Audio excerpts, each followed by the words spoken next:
Gumulantang sa buong sansinukob ang pinaka-eskandalosong revelasyon na yayanig sa bawat hibla ng ating kasaysayan at tila isang tsunami na tatangay sa buong Malacanang ngayong gabi.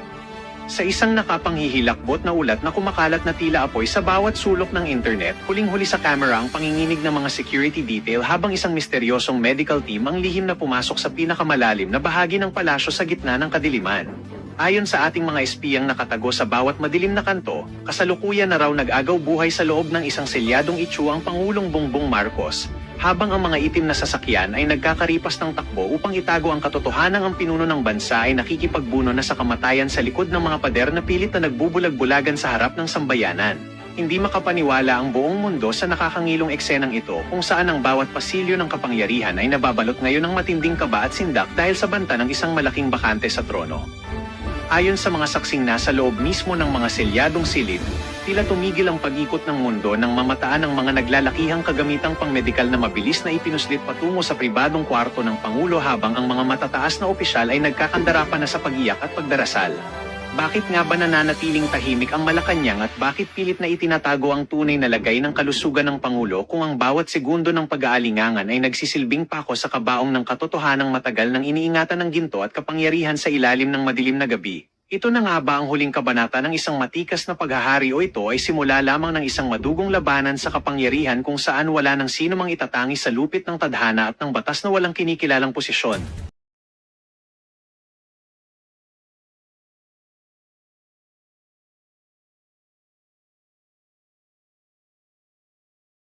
Kaya si Saldico ay gusto nilang gurgurin.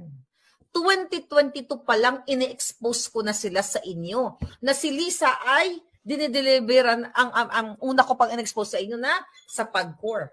Okay? Pera sa PAGCOR. Now, ito, dito sa budget insertion, sa national budget, mga kababayan. Kaya nga, sabi natin, bulag, pipi at bingi pa ba kayo, mga kapulsan, lahat, taong bayan, Catholic Church, lahat, na nakikita nun nyo na hindi magsasalta si Saldico. Although, sabi ko nga, kahit ako'y kinasuhan ni Saldico, naniniwala ako sa kanya kasi totoo ang sinasabi niya dahil ito yung in-expose ko. Kaya pinakita ko sa inyo yung timeline. Ayan pong kaso, mag-asawa sila. Okay? Yan yung kaso nila sa akin dito na hinaharap ko dahil nagsisinungaling daw ako, dinefame ko daw sila na hindi totoo na sila ay magnanakaw sa kaban ng bayan. Eh ngayon yung binato ko sa kanya, inamin niya. Di ba? Inamin niya.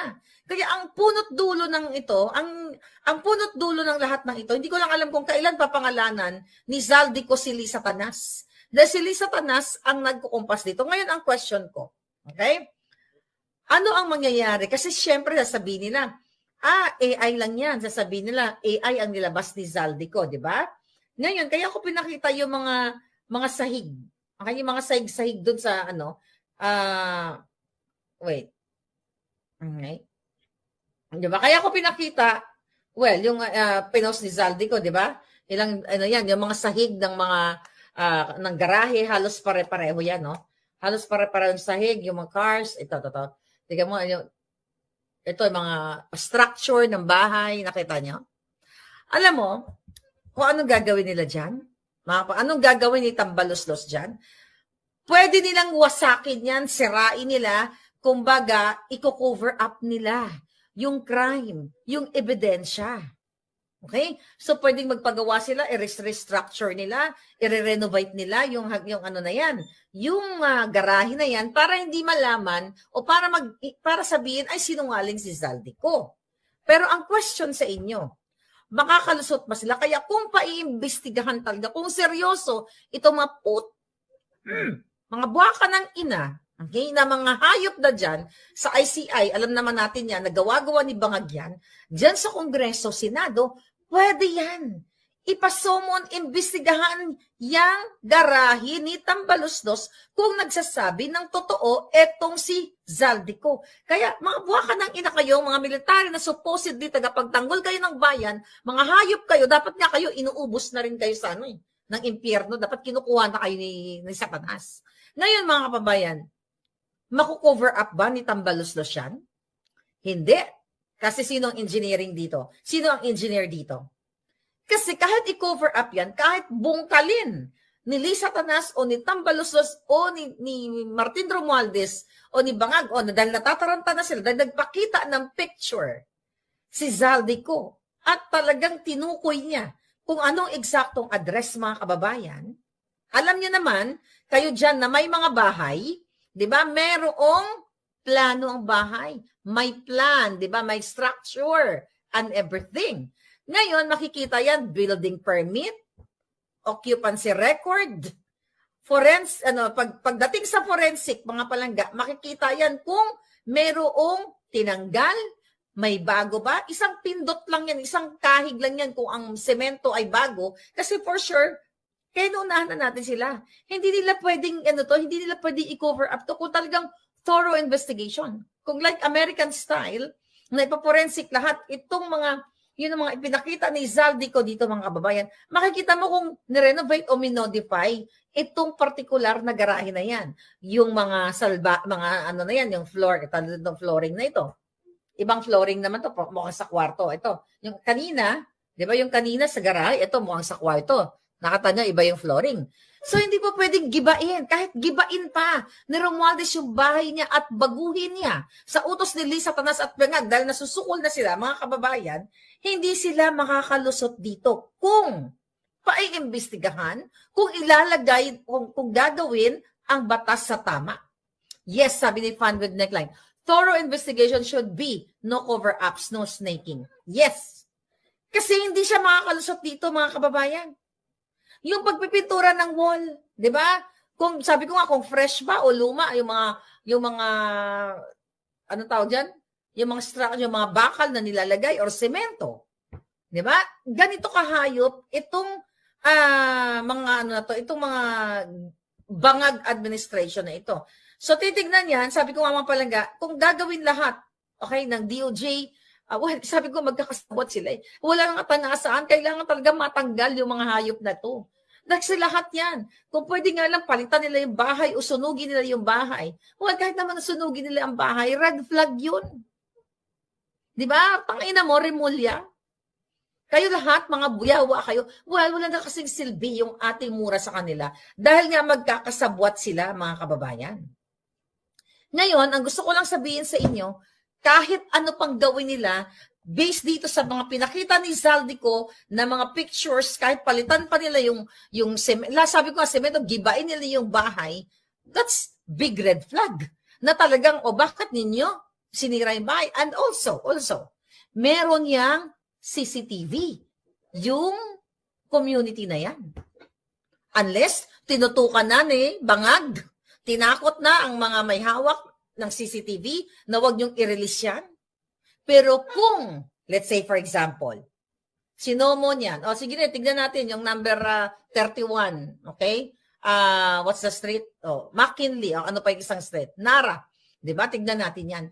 Makikita yan, and even yung mga kapitbahay, meron yan silang mga CCTV. And also, yung mga cars, even yung mga cars, in and out, may mga camera yan. For sure, yung mga kapitbahay, doon sa nabanggit na street na yun, meron yan silang kopya kung sino ang nag-in and out, yung kadis na yun, mararecognize palangga, lahat ito mapapanagot kung gagawin nila yung tamang investigation.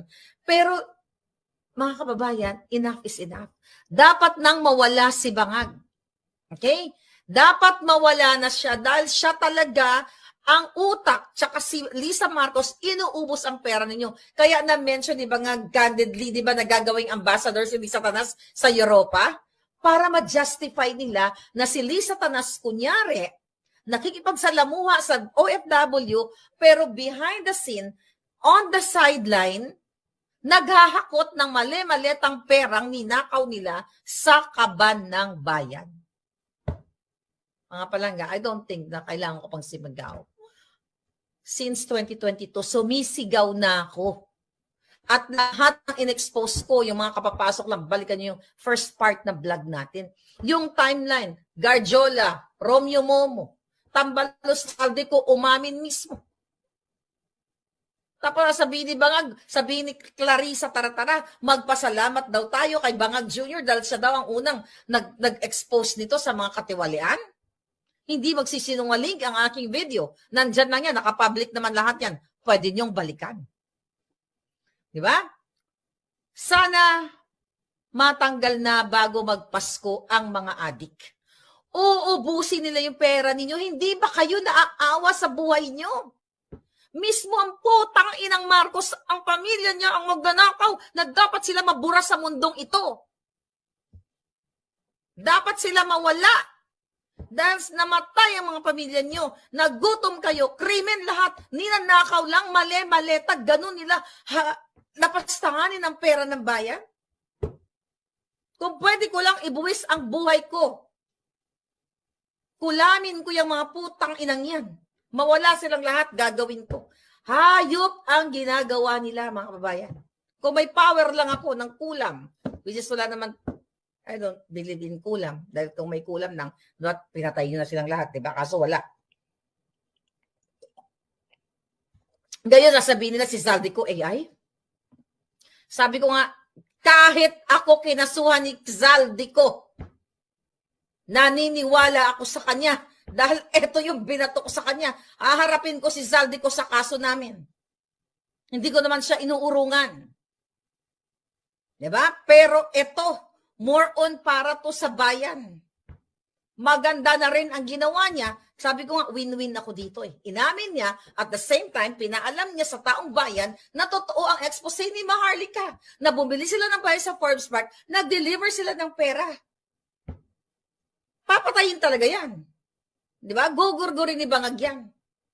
Hindi na dapat makawala si Bangag dito. At si Marcos Jr., si Tambaluslos. Yang mga pictures na yan, na mga pinakita niya, madali lang yan. Oh, kahit, sabi ko nga, wala nang panahon, kahit gibain pa nila yung bahay, baguhin nila yung struktura ng bahay. Sabi ko, doon mo malalaman, bakit mo binago ang structure ng bahay mo? Kasi, at saka meron plano yan, meron yan, may sinabit yan. Unless, dudukutin na naman nila, babaguhin nila yung planning. But again, kahit na baguhin, dudukutin nila dyan sa housing department, everything sa City Hall, kung saan man sa Forbes Park, area na yan, tanggalin man nila lahat yan, mga kababayan, malalaman at malalaman pa rin. Kaya dapat talaga palitan na ang hayop na presidenteng ito at kasuhan na sila isa-isa at kung pwede nga lang, I don't know how, pero dapat retroactive ang bitay. Kulang ang bitay sa kanila. Kulang 10 ng pamilya nila. 10 ng pamilya ni Lisa Tanas. Wala pa yung kanyang mga kapatid dyan. Yung butlog din, Araneta. Wala pa bang mag-expose kay Martin Araneta? Ha? Wala pa? Yan, kumakamal din. Kumakamal silang lahat. Kamag-anak, kaibigan, katsuktsakan, ninanakaw nila ang pera ng Pilipinas. Lahat ng mga acting ni Bangag kahapon, diyan may padrama-drama siya. Diyos ko, wala namang kwenta yung kanyang statement o message doon sa kanilang Christmas tree lighting. Puro kajutahan lahat. Ang mukha ni Lisa, mukhang, sabi nga nang nag-comment, mukhang binilad na gabi o laing, tuyot na.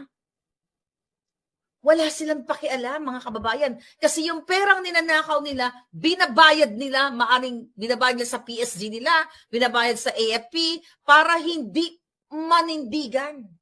Kayo, 3rd star general? 4th star? Well, 3rd star general? Kung may pagmamahal pa kayo sa bayan, you have to do something. Bobo ba kayo? Tanga ba kayo? At kayong mga, ulit-ulit na lang natin, mga Catholic bishops. At thank you kay Father Shano ng Cebu. Pinanood ko siya kanina at sa kanyang homily, sinasabi niya sa kanyang mga parishioners, ito nangyayari sa ating bayan. Kaya sabi ko, nagkamali si Pangulong Duterte. Dapat inubos niya lahat to. Tulad, pinagbintangan naman siyang ginorgor. Dapat nung time niya, ginorgor niya na lahat ng mga kawatan. Di ba? Hindi magagawa ni Zaldico yan. Tama kayo. Hindi yan magagawa ni Zaldico. Kung sinabi naman niya, inutusan siya. Siya ay tauhan lamang dyan sa Committee on Appropriations. Lahat ng inuutos sa kanya, gagawin niya. Wala na pong batas sa Pilipinas, kaya dapat nyo nang manindigan. Okay? Wala mga search warrant kasi kasabwat lahat ng mga Rimulya. Tahimik ang mga general kasi malapit na ang Christmas bonus.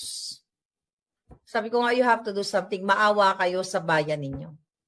Alam nyo, dapat talaga lumabas kayo. I think sa 30, mayroong mga malaking rally, di ba? Nasa mga kamay nyo talaga kung paano nyo durugin ng isang adik na magnanakaw na si Marcos Jr. Hindi pa sila satisfied doon sa mga ninakaw nila nung panahon ng tatay nila. Sa panibagong pagnanakaw, dahil nung time na yun si Lisa Tanas, wala pa siya noon eh. Panibagong pagnanakaw ng Araneta Romualdez Marcos. Dapat silang panagutin. Kung sabi ko, kung may retroactive lang, kung pwede i-retro ang bitay, dapat silang bitayin lahat. Kitang-kita na kahit anong pasinungalingan nila kay Zaldico, na ganito, ganyan, totoo ang sinasabi ni Zaldico at maniniwala ka dahil inamin niya na nag-conspire sila. Okay? Yes, yun ang problema, Remy, no? Kung magkakasabwat ang AFP-PNP. Pero ang sumasabwat lang naman dyan, yung PNP at yung mga asumot niya. Pero kung manindigan ang mga third class ba? Ang tawag doon? What do you call it? Yung third class, second class na mga generals at kayo lahat at manindigan kayo sa taong bayan, tapos na si Marcos Jr. Mananatili pa ba kayo sa pagsuporta sa isang adik, sa isang magnanakaw? Bobo ba talaga kayo? Third star pala. Third star, second star, bullshit star. Mananatili pa ba kayong lulunukin ninyo? Okay? Lulunukin ninyo ang lahat ng kababuyan ng gobyerno ni Marcos Jr. na ang magsasakripisyo ay ang inyong mga anak, ang inyong mga kapupuhan at kayo mismo. Uubusin na, itatalaga na si Lisa Tanas na ambassador, uubusin nila ang pera ng hahakutin nila. That in dollars. I-deposit nila sa mga offshore accounts nila. Or maaring nakabili na sila ng bahay doon. Hindi maaring. Bumili na sila ng mga bahay doon. Tapos yung mga pera, ini-imbak doon. US dollar denomination. Kasi ang dollar, hindi naman, yung pera ng US. Di ba? Hindi naman na-expired eh. Ganun pa rin, di ba? Ang Pilipinas lang, nagpapalit-palit tayo ng ng buka ng ating pera. Pero ang US dollar, hindi. Di ba? Ganun pa rin ang itsura. Nagre-release lang ng mga bagong bills, pero the same thing. So malamang, kaya si Lisa gagawin ni Bangag. Okay? Gagawin siyang ambassador dahil, syempre, meron silang immunity na hindi, kahit anong bit-bitin nilang maleta, hindi sila si-check upin. So itatambak doon. Baka ngayong ampon niyang butanding ang taga Hilera noong mga, nila doon, ng mga, what do you call it, ng kanilang mga nakaw sa Europa. You have to do something. Maawa kayo sa bayan ninyo. Kung wala kayong gagawin. Gumising na kayo. Ako, ang dami ko nang ginawa. Okay? Kaya nga tayo naging misvindicated. Ano ginawa nyo sa bayan ninyo? Okay? Kaya gano'n na lang ang galit. Yes, sa amin is spoke sa Harry Roque dahil pinagbibintangan si Harry Roque dyan sa Polvoron Villain. Kaya gano'n na lang po yung galit nila sa akin. Imagine nyo, 4 cases. Ang mga nagkaso sa akin, mga dating dugyot. Walang pera, walang pambayad sa kuryente, pero may pambayad na milyon-milyon dito sa California para sa abogado at the same time, dyan sa Pilipinas. Diba?